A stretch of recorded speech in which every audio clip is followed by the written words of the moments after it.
टके की बात में सियासी बिसात की।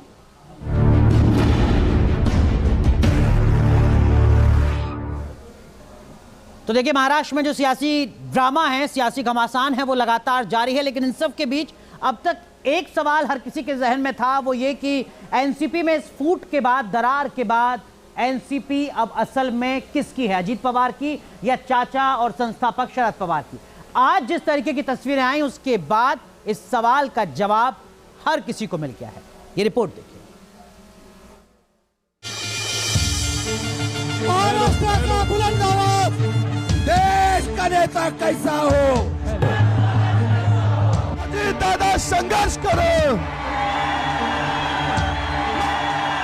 सियासत चीज ही ऐसी है जो अपनों को बेगाना और बेगानों को अपना बना देती है, दुश्मनों को दोस्त और दोस्तों को दुश्मन बना देती है। महाराष्ट्र की सियासत में यही हो रहा है। कल तक जो साथ थे, पास थे, आज दूर हैं। बात एनसीपी की हो रही है, जिसके दो दावेदार खड़े हो गए हैं। एक तरफ चाचा शरद पवार हैं, तो दूसरी तरफ उनसे बगावत करने वाले भतीजे अजीत पवार हैं।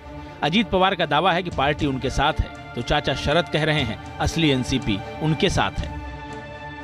चाचा और भतीजे के दावों में कितना दम है, एनसीपी पर किसका कब्जा होगा, ये तो आने वाला वक्त ही बताएगा। लेकिन मौजूदा समय में भतीजे अजीत अपने चाचा शरद पवार पर भारी पड़ते दिखाई दे रहे हैं।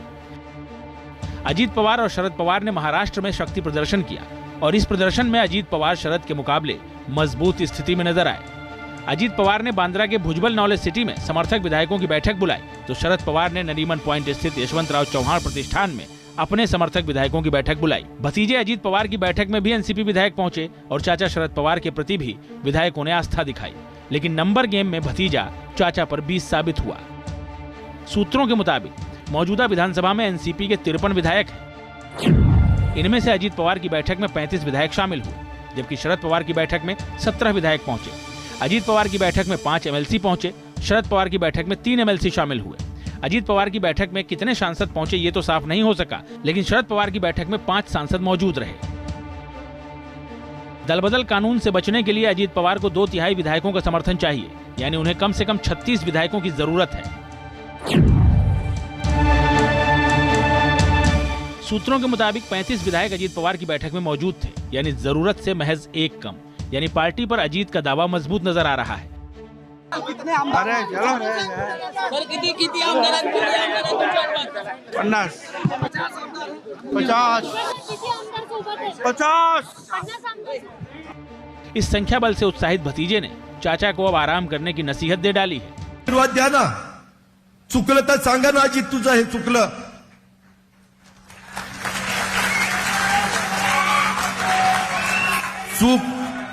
चूक मान्य करून दुरुस्त करून पुढे जाऊ। आता जर वय जास्त झालं, 82 झालं, 83 झालं, तुम्ही कधी थांबणार आहात का नाही? तुम्ही आशीर्वाद द्या ना। इस बीच खबर है कि अजीत पवार ने एनसीपी पर अपना दावा भी ठोक दिया है। उन्होंने एनसीपी के चुनाव चिन्ह पर भी दावा किया है।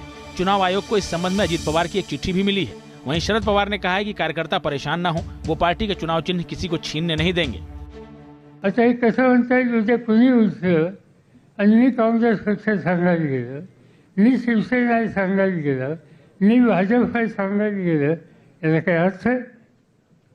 आणि त्यामुळे अशा प्रकारचं मत सांगून, भूमिका मांडून ताबा घेणं ही गोष्ट लोकशाहीमध्ये योग्य आहे, पण ती झाली।